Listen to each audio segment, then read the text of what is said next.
George Carlin said, think of how stupid the average person is, and realize half of them are stupider than that. What real-life example have you seen that validates this view? On September 11th, the general manager called his daughter, who was attending ASU, to wake her up and make sure she saw what was going on. The customer service manager said, "It won't be on her TV yet. Arizona is 2 hours behind us." Why didn't Australia warn us about 9/11? After all, they are several hours ahead. Reminds me of a Facebook post that went, "Just found out China is like 12 hours in front of us. Why didn't they tell us about 9/11? Fuck China, 3 billion people died." Not verbatim but close. The woman that called into a radio station to complain about the deer crossing signs on a highway, saying that the deer will see the sign and consider this place a safe place to cross the road. youtube.com/watch V equals Legri youtube.com/watch V equals Legri. I'm an insurance claims adjuster. If you truly knew how many stupid drivers you're sharing the road with, you'd never drive again. At it, because I keep getting this question, I avoid driving whenever possible. I have a car, but I take the bus to / from work. I never drive at night. I work in highway safety, can confirm. I can no longer count on two hands the number of people I've stopped with in the middle lane of traffic on a freeway, with no bigger problem than a flat tire. When I question them as to why they stopped in the middle of a freeway, the typical answer is either the vehicle wouldn't go any further, or they don't want to damage their rim. I swear to whatever you want me to swear to, people will put the well-being of the rim on their car above their own safety and even the safety of their children. And the weird thing is, it makes perfect sense to them. At the start of working from home due to COVID, I had a few users submit tickets for connectivity issues. These tickets got through 2 lines of support before landing in my queue. Turns out that the corporate Wi-Fi doesn't follow you home and you need home internet in order to connect to the VPN. That's fucking hilarious, in the saddest way possible. I worked at Little Caesars and we were proofing the dough for pizza. My boss said, at 7 p.m., that the dough needed to rise for 12 hours, and took out her calculator to do the math. So I said, that's gonna be 7 a.m. Then she said the dough will expire in 48 hours and started doing the math again. I told her it would expire 2 days from now, and she said that's kinda weird how that works out, huh? I quit shortly after that. The most surprising thing here for me is that Little Caesars bakes fresh dough. And actually bothers with a long leavening time. Just scroll down a webpage or Facebook feed and have a look at the ads. Things like only 2% can solve this puzzle shit like that.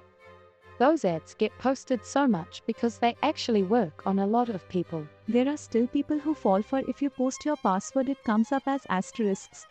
Watch. Big Penis Lover 1010. Wow. It works. I worked at a bank.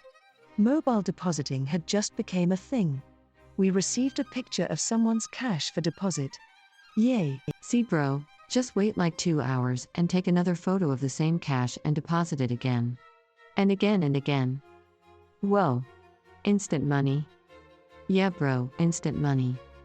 Fuck, we're gonna be so rich off this $84. You mean our $168 bucks? In grade 10, we had a science test, and the teacher gave 1 point for putting a date on the paper, and 1 point for your name on the paper, and then there were 98 points for the rest of the test. A guy sitting in front of me got 0. 5 100ths didn't write the date and only wrote his first name. That's fucking hilarious. Reminds me of the time my classmate copied the test answers of my other smarter classmate in 2nd grade. He got caught because he copied the name too. 2nd grade? I saw that happen in high school. The next day the teacher was just savage, publicly calling it out. 30+ years later, I still remember him starting out the class congratulating Todd on doing so well on the test, but next time, he didn't need to hand in 2 copies. Oh, and by the way, I didn't get anything handed in by Mike. Sorry Mike, you get a 0? The fact Florida had to tell people not to shoot at the hurricane. Even better, the fact that NOAA even has to have a section on their site explaining why using nuclear weapons against hurricanes is far worse than the worst idea you can possibly imagine.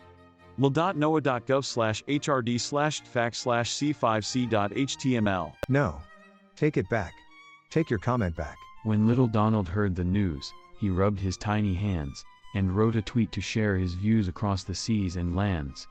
"I have a plan." The man exclaimed, "I have a ploy," he said, and unabashed and unashamed, he shook his orange head. "The time is now." He spoke, and so, he pushed the switch with pride.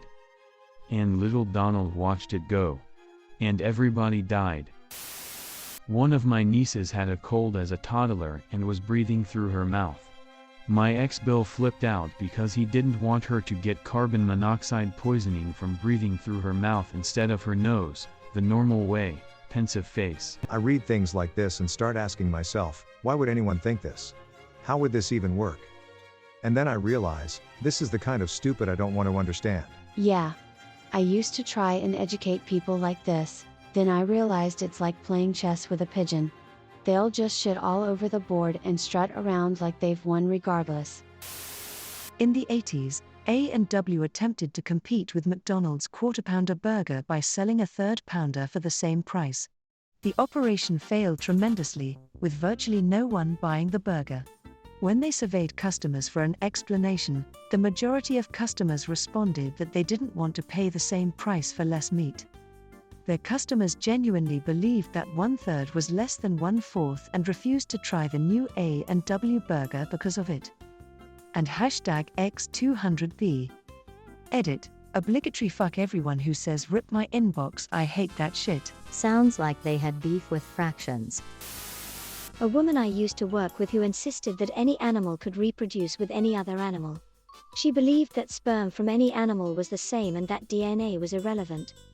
She believed this because she once saw some sickly, possibly deformed puppies and decided that they must have been half dog and half rat. If she ever saw a centaur, she'd probably be buying lots of horse sperm. Ends up with a reverse centaur. So like a minotaur. Now like a BoJack Horseman.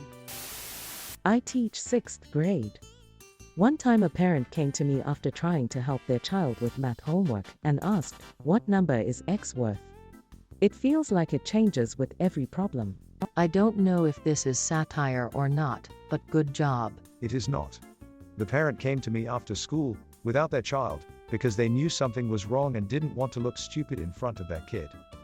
And #X200B. This is filed in my brain of parent reactions I can't fathom. Along with the mom that year who asked if her child could play piano in marching band. Greater than piano in marching band.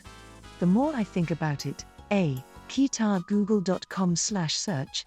Q equals Keytar and client equals Firefox B1D and SXSRF equals ALEC 03X and 34 GIGID RF 8J5 NAVMI 6A:1589568184066 and source equals LNMS and TBM equals ish and SAR equals X and VED equals 2 Hookwork 9T3 Parwarm 0 XGCDLOC _ or Nika 0 Par and by equals 1920 and B equals 966, could spice up some of those Sousa marches. There is a considerable overlap between the intelligence of the smartest bears and the dumbest tourists. Yosemite Park Ranger on why it's hard to design a bear-proof garbage can. I used to work in Banff National Park. One day at the end of the tour I was driving some guests back to their hotel and a woman was adamant that Banff was clearly a very dangerous place to visit since we just let wild animals run around everywhere. They should be in cages. Had to fight the urge to throw her off the bus pretty hard. Some other gems that came up in the past include a guest's insisting he needed to change money they got in BC to Alberta currency, not a real thing. A man arrived very irate that the entire Trans-Canada Highway was not lit with proper street lamps every 100 yards. That would be a stunning waste of energy, not to mention probably cost more than our national budget. And your car has lights on it. More than a few have grossly underestimated the distances involved in a country like Canada. No, you cannot drive from Calgary to Toronto and back in the same day for lunch at the CN Tower. Greater than no, you cannot drive from Calgary to Toronto and back in the same day for lunch at the CN Tower.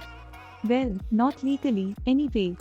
Carrot edit, wow, I wasn't expecting this much interest in my offhand joke. Carrot, I'm actually planning to do this trip in a day with a dog sled team. Just for the challenge, you understand. Honestly, if you can pull it off illegally, you deserve an award.